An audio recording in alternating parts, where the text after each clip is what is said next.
कोई भी सिचुएशन जब आती है तो हम बहुत रिएक्ट कर देते हैं। अगर कोई भी ज़रा भी शब्द बोल दे तो हम बर्दाश्त नहीं कर पाते हैं, क्योंकि हमारे अंदर बर्दाश्त करने की क्षमता नहीं है।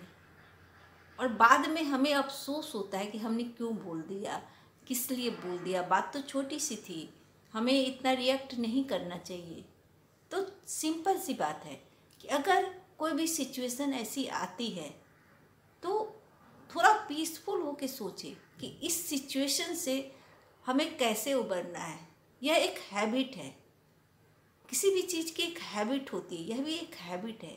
या तो जल्दी से रिएक्ट कर दो या फिर शांत होकर उस सिचुएशन के विषय में या उस व्यक्ति के विषय में जिसने आपको अभी अभी बहुत कुछ सुनाया है, आप सोच सकते हैं और उसके बाद उस पर आप डिसीजन ले सकते हैं। डिसीजन मेकिंग होनी बहुत ज़रूरी है। अगर हम अपने लाइफ में डिसीजन नहीं ले पाते हैं तो आप समझिए कि हम रिएक्शन करते चले जाते हैं। और रिएक्शन से क्या है कि हमारी तबीयत बिगड़ती है, हमारे अंदर गुस्सा बढ़ता है, बाहर की भी सिचुएशन ख़राब होती है, अंदर की भी सिचुएशन ख़राब होती है। जब हमारे अंदर की सिचुएशन ख़राब होती है तो बाहर सब कुछ बिखर जाता है।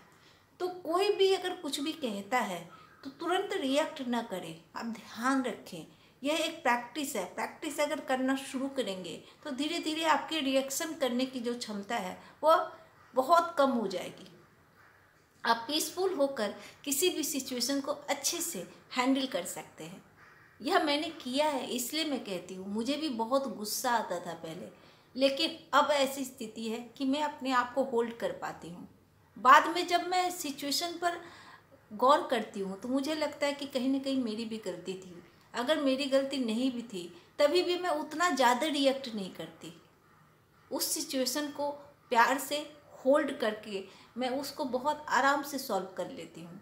तो यह एक हैबिट आप अपने अंदर डेवलप करके किसी भी सिचुएशन पर बहुत ज़्यादा रिएक्ट नहीं करके अपने अंदर और बाहर दोनों की स्थिति को सुधार सकते हैं।